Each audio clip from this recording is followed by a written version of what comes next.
በአማራ ክልል የፋኖ አመራሩ አርበኛ ዘመነ ካሴ በመንግስት ጀነራሎች ላይ የሰነዘሩት ብርቱ ወቀሳና የጦር ሜዳ ውሎ መግለጫ በሰፊው ይቀርባል። በትግራይ ክልል በፌዴራል መንግስትና በጊዜያዊ አስተዳደሩ መካከል የተፈጠረው የቃላት ጦርነትና የስልጣን ሽኩቻም የዝርዝሩ አንዱ አካል ነው። በኤርትራና በብልጽግና መካከል የገጠመው አዲስ የዲፕሎማሲ ፍጥጫ ምንድነው? እንዘረዝረዋለን። በመጨረሻም ዓለምን ስጋት ላይ የጣለው የኢራንና የአሜሪካ የድሮንና ሚሳኤል ጥቃት በሰፊው ይቀርባል። ከኛ ጋር ስትቆዩ እነዚህና መሰል መረጃዎችን ሰማላችሁ።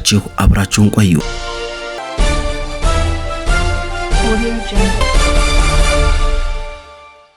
የአብይ አህመድ ጀነራሎች መድፍ ደቅነው ያደረጉት ሙከራ ሙሉ በሙሉ ከሽፏል ሲሉ የፋኖ አመራሩ ዘመነ ካሴ ገልጸዋል። በክልሉ በተለያዩ ስፍራዎች የሚፈጸሙ ጥቃቶች አሁንም እንደቀጠሉ ሲሆን መንግስት በበኩሉ እስካሁን ድረስ ከ30 ሺህ በላይ ታጣቂ ኃይል እጁን ሰጥቶኛል ሲል በመግለጽ ላይ ይገኛል። ዘመነ ካሴ በሰጡት መግለጫም የመንግስት ጦር በተለይም በጎጃም በወሎና በጎንደር አካባቢዎች የተሰባሰቡ የፋኖ ኃይሎችን ስልጠና ለማደናቀፍ ለወራት ያልተቋረጠ ጥረት ሲያደርግ መቆየቱን ተናግረዋል። የጠላት ጀነራሎች ተፎካክረውም በግዳጅም ታዘው ጭምር ይህን ስልጣን ለማቋረጥ መድፍ ደቅነው በዙ 23 ታጀበው ያልሞከሩት ጥረት አልነበረም።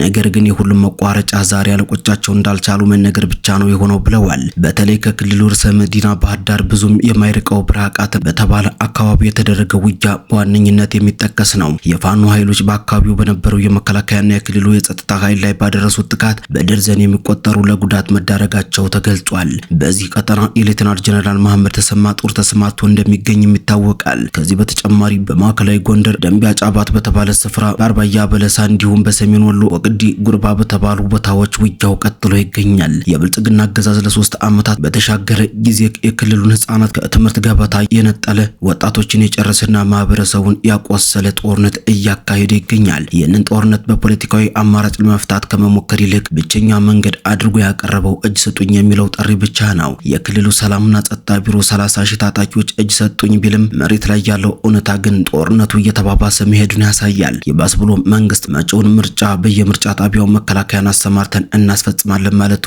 በክልሉ ያለውን የዲሞክራሲ ጦትና የኃይል አጠቃቀም ይበልጥ ያጋልጣል።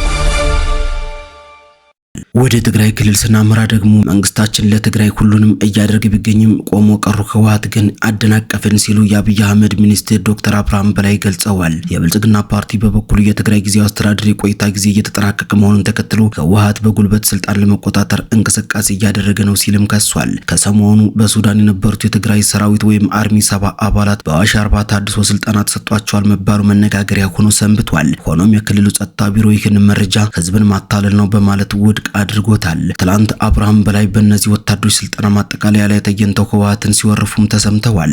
ሚኒስትሩ ህወሓትን ቆሞ ቀር የደረቀ የሚሉ ቃላት ሲሰድቡም ተደምጠዋል። ዶክተር አብርሃም በላይ እንደሚሉት የፌዴራል መንግስቱ በፕሪቶሪያ ስምምነት መሰረት ሁሉንም አንቀጾች በቁርጠኝነት እየፈጸመ ቢሆንም የትግራይ የፖለቲካ አመራሮች ግን የራሳቸው ፍላጎት ስላላቸው ሂደቱን እያደናቀፉት ነው። ይሁን እንጂ ከ2 ዓመታት በፊት ዶክተር አብርሃም በላይ የመከላከያ ሚኒስትር በነበሩበት ወቅት የገቡትን ቃል ለሚያስታውስ ሰው ንግግራቸው ተግባራቸው ላይ የቅል መሆኑን መረዳት አይከብድም። በወቅቱ ተፈናቃዮች በአጭር ጊዜ ይመለሳሉ፣ ህዝቡ መሪዎችን ይመርጣል ብለው ቃል ቢገቡም ዛሬም ድረስ ሚሊሻዎችና ሌሎች ኃይሎች በክልሉ ሰፍረው ይገኛሉ። በጊዜያዊ አስተዳደሩና በፌዴራል መንግስቱ መካከል ግንኙነት መቋረጡና የሳልሳዊ ወያኔ አመራሮች በመቀሌ መታሰራቸው ክልሉን ወደ አዲስ ቀውስ እየከተተውም ይገኛል።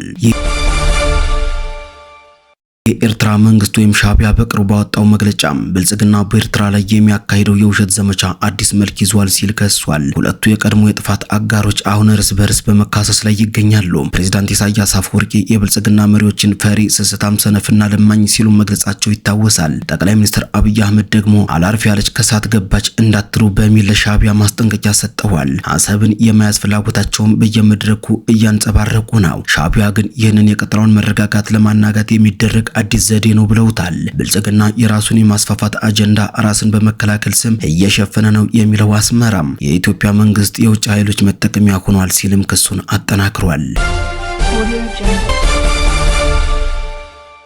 በመጨረሻም ወደ መካከለኛው ምስራቅ ስናመራም የኢራን አብዮታዊ ዘብ የተባለው ኃይል ሌላ ዙር የድሮንና የሚሳኤል ጥቃቶችን ማድረሱን አስታውቋል። በባግዳድ የሚገኘው የአሜሪካ ኤምባሲ ተመቷል። ኢራን የአሜሪካን የኃይል መሰረተ ልማቶች አወድማለሁ ስትል ያስጠነቀቀች ሲሆን አሜሪካ በበኩሏ 2500 የባህር ኃይል ወታደሮችን ወደ ቀጠናው አሰማርታለች። የተባበሩት አረብ ኤሚሬቶች ሻርጃ ከተማ አቅራቢያ የአሜሪካ ነዳጅ መርከብ ተመታበት እሳት መያያዟም ተዘግቧል። ፕሬዝዳንት ዶናልድ ትራምፕ የሆርሙዝ የባህር ወሽመጥ ክፍት እንዲሆን ሌሎች ሀገራት የጦር መርከቦች መርከቦችን እንዲልኩም ጠይቀዋል። የኢራን 90 በመቶ የነዳጅ የሚወጣበት የካርግ ደሴት መመታቷም የሀገሪቱን ኢኮኖሚ ክፉኛ ይጎዳል ተብሎም ተሰግቷል። ይህ ውጥረት በዓለም የነዳጅ ገበያ ላይ ከፍተኛ ዋጋ መጨመር ሊያስከትል እንደሚችል የኢኮኖሚ ባለሙያዎችም እየገለጹ ይገኛሉ።